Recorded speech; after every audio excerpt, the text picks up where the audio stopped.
Now we shall discuss about ray diagram in case of an extended or an object of limited size.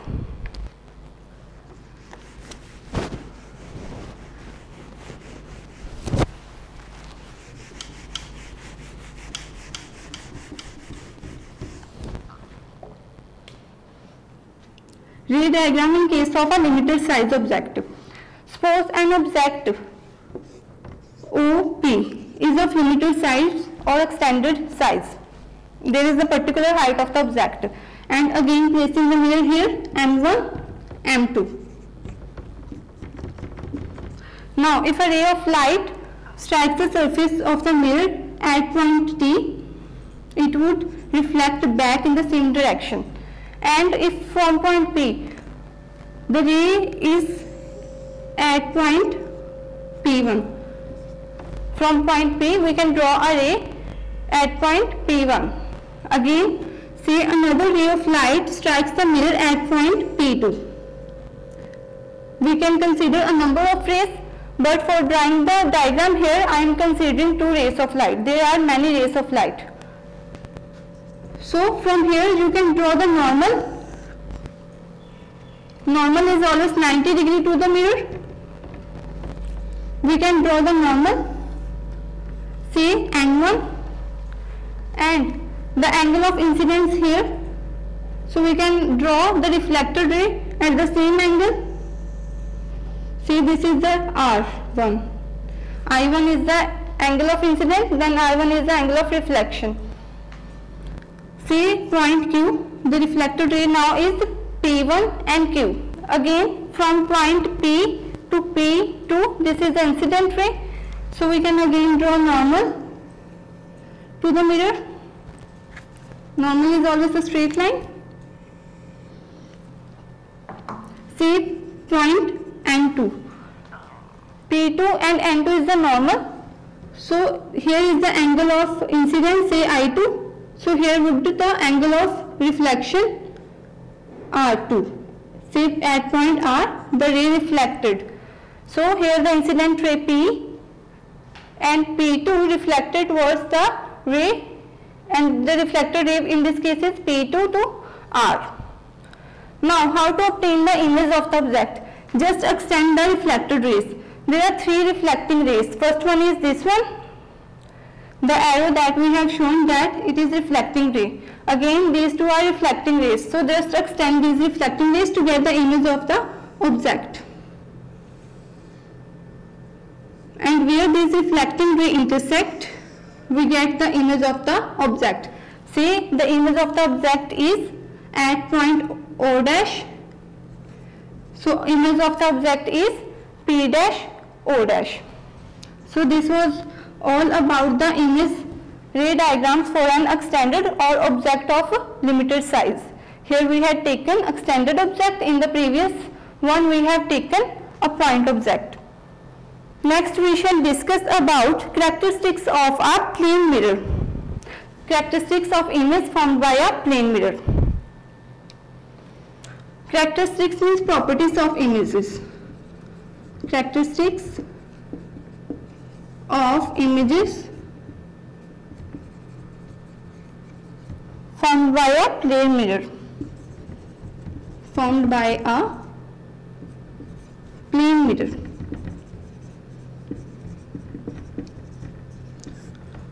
What type of images does the plane mirror form? The first one is the image formed is as far behind the mirror as the distance of the object. Means here the distance of the image from the mirror would be equal to the distance of the object from the mirror. And the second point is the size of the object is equal to the size of the image. Here the size of the object, say if this is 2 cm, the size of the image would also be 2 cm. Next one is image is obtained when reflected ray from the mirror is extended backward. Like we have drawn the diagrams here, we extended backward the reflecting rays, and that's how we obtain the image of the object. And the fourth point is images are laterally inverted.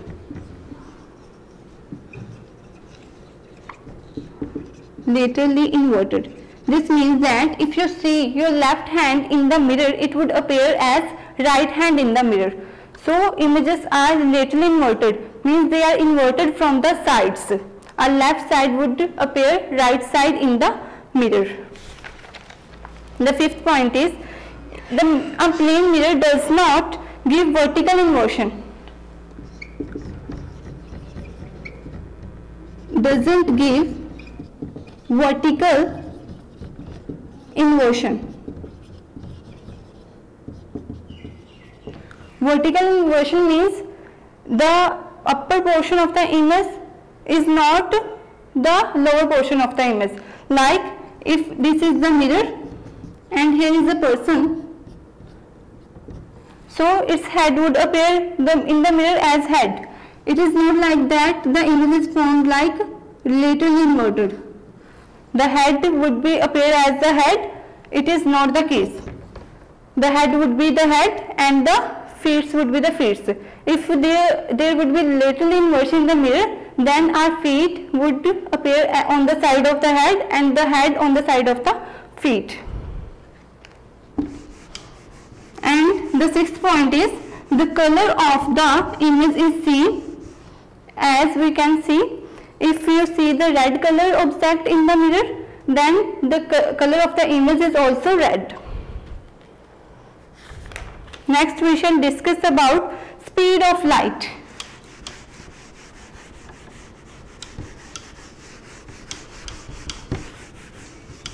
Students, light has a maximum speed than any other object in this world. Speed of light. The light has a speed about 3 into 10 raised to power 8 meter per second. Or you can say 3 lakh kilometers per second. And it was Galileo who proved that light has some definite speed. And how much time does the light take to reach from sun to the earth?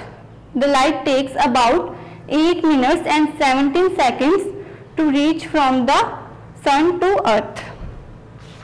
And speed of light is always denoted by small c. Small c means speed of light. And its value is 3 into 10 raised to power 8 meter per second. Now speed of light is maximum in vacuum, but in air it decreases very little. But in general we take that the speed of light is same in vacuum as well as in air. The speed of light depends on the optical density of the material. Speed of light is maximum in vacuum, then air, then you can say glass, it decreases further for diamond. Now you can see that glass is much denser than air, so speed decreases. As the object is denser, the speed decreases, and the speed depends on optical density.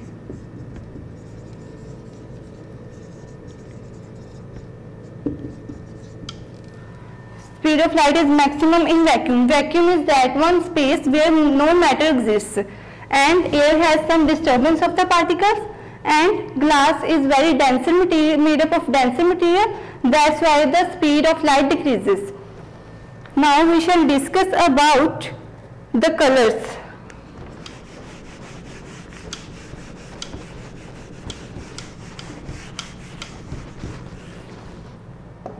Colors.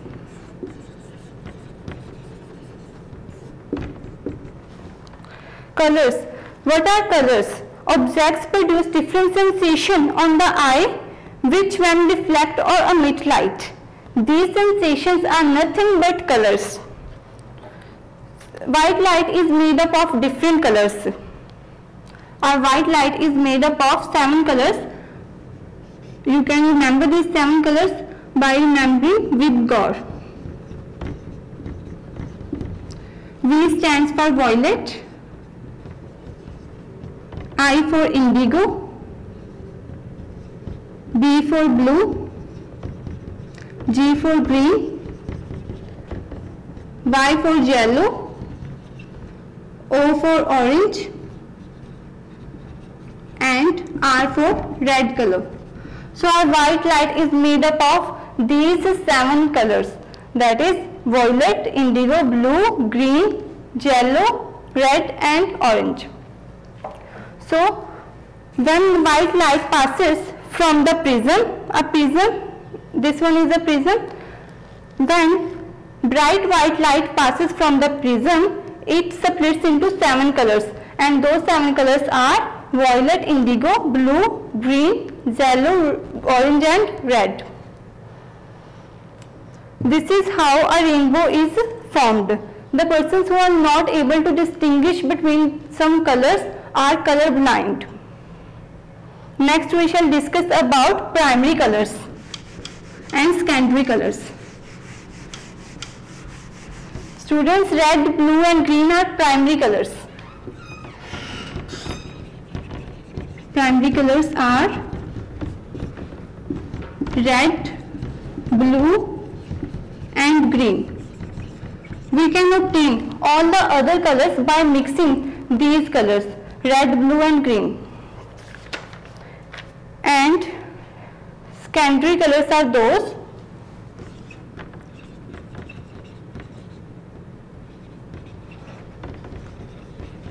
which are obtained by mixing primary colors. So when we mix primary colors, we obtain secondary color. For example, how to obtain yellow color? To obtain yellow color, red and green colors are mixed. So when you mix red and green color, you will get yellow color. Similarly, when you mix blue and green color, you will obtain cyan color.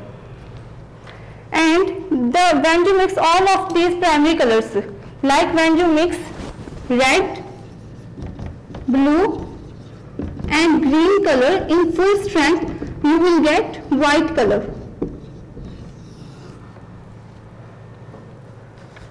So white color is obtained in the similar manner on the television screen or computer screens, and this process of mixing the colors is called additive mixing.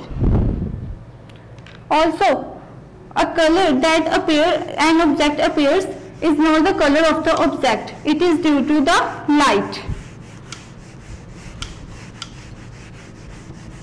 For example, if an object appears red in color, it means it absorbs all the other colors but reflects the red color. And if an object absorbs all of the colors, it would appear black. And if an object reflects all the color and absorbs no color, then it would appear white. Next we shall discuss about color of an object, that is absorption and reflection.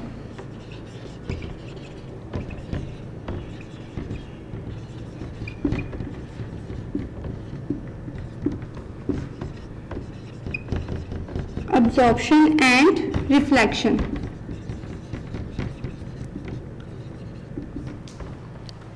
Now see, if this green color leaves appear green, this is because this green leaf absorbs all the colors of the white light but reflects the green color.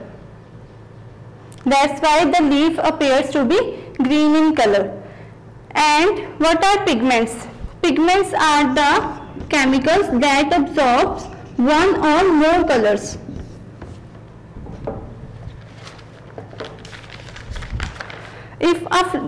If this example, this flower is of cyan color, this is because it absorbs all the colors but reflects green and blue color, and green and blue color makes up cyan color. Now what are transmission of colors? What is transmission of colors? For some transparent objects, the color is transparent, means glass is a transparent object. If the object is made up of red and green color. Then it would be yellow in color. Green and red color makes up yellow color. So transparent object would not absorb neither reflect any color, so it would pass directly through the transparent object. So image of the object would also be yellow in color.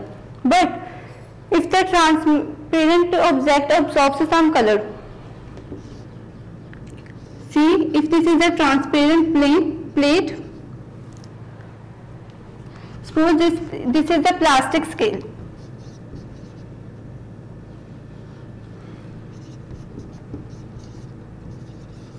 And if this plastic scale absorbs red color, primary colors are red, green and blue. Our white light is made up of these three primary colors. And if this plastic scale absorbs red color, then the object would appear cyan in color, because cyan color is made up of green and blue light. Now, this is called transmission of colors. Transmission of colors is nothing but that when a transparent material allows one of the light to pass or absorbs one of the light, then this is the transmission of colors.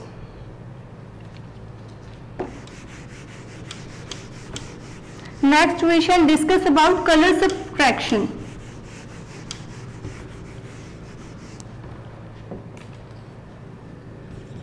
Color subtraction.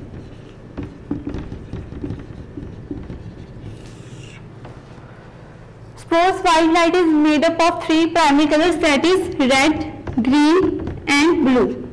If we subtract the blue color from this white light, what would we get? We will get red and green colors, which would make yellow color.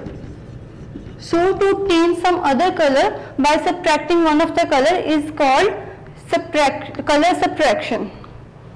Next we shall discuss how is a rainbow formed. Formation of rainbow. Students, as I have told you, when white light passes from the white light passes from the glass prism, it splits into the 7 colors, that is Vigor. And after the rain you can observe a rainbow. This also happens with the same phenomena. How the rainbow is formed? How the rainbow is formed? Just after the rain you can observe rainbow. When you observe the rainbow, your angle with the ground is roughly 40 degrees and you have to stand, your back should be towards the sun if you are to observe the rainbow. Rainbow is the splitting of 7 colors, different 7 colors of the white light. How it is formed? Some drops of the rain remain suspended in the air after the rain. So, after the rain, some drop of the water are suspended in the air. See, this is a drop of water, and through this drop of water, the white light splits into, this is a beam of white light, it splits into different colors. So, there are many drops of suspended in the air after the rain. So, these droplets cause the reflection and then the splitting of the light into different colors, which causes the formation of rainbow. There are different rainbows formed here in these images, like rainbow at the sprinkle, rainbow formed at waterfall, rainbow formed at house pipe, rainbow formed at fountain, rainbow formed at ocean. As this involves the water, so water droplets remain suspended in the air, which causes the white to split into different 7 colors. So this is how the rainbow is formed. So students, read your chapter properly. This was all about your chapter light energy. Thank you.